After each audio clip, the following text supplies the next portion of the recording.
ज्योती वाघमारेंनी असं सांगितलं, ज्योती वाघमारे असं बोलल्या की बॅगा तपासणीचा सिलसिला सुरू झाला आहे।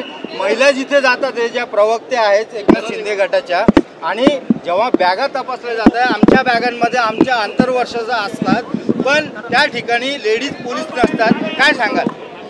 मला असं वाटतं तुम्हाला इलेक्शन कमिशनशी सगळं बोलावं लागेल। माझी बॅग आज तपासली आणि ठीक आहे। आता अजित पवारांनी असं म्हटलं की पवार घराण्यातली कटुता कमी होईल असं मला तरी वाटत नाही। त्यांचं मत आहे ना, लोकशाही आहे, प्रत्येकाला बोलण्याचा अधिकार आहे। आणि हे इलेक्शन आमच्या कुटुंबाचं नाहीये, एक वैचारिक लढाई आहे, महाराष्ट्रावर होणाऱ्या अन्यायाच्या विरोधात आहे। आणि मी माझ्या कुटुंबासाठी लढत नाहीये, मी महाराष्ट्राच्या मायबाप जनतेसाठी लढते।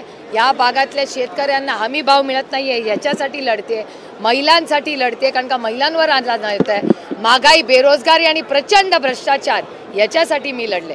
घरातला घरात हो, घरातला काय संबंध याचा आहे? आम्ही राजकारणात आमच्या घरासाठी नाही आलो, आम्ही राजकारणात या राज्यातल्या मायबाप जनतेची सेवा करण्यासाठी आलो। अजितदादा पहिले म्हणाले की अदानींसोबत बैठकीत शरद पवार देखील होते, काल कबुली दिली की शरद पवार नव्हते।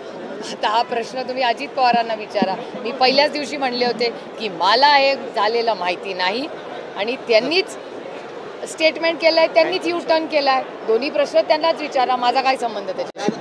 पहिले साहेब असं म्हणायचे की माझ्यानंतर सुप्रियाकडे लक्ष द्या, मात्र आता थेट नातवाकडे लक्ष द्या, मी स्वतः मुलासारखा आहे त्यामुळे माझ्याकडे लक्ष का देत नाही असं अधिकाऱ्यांनी 4 वेळा कुणाला उपमुख्यमंत्री केलं, मला का रोहितला का युगेनला?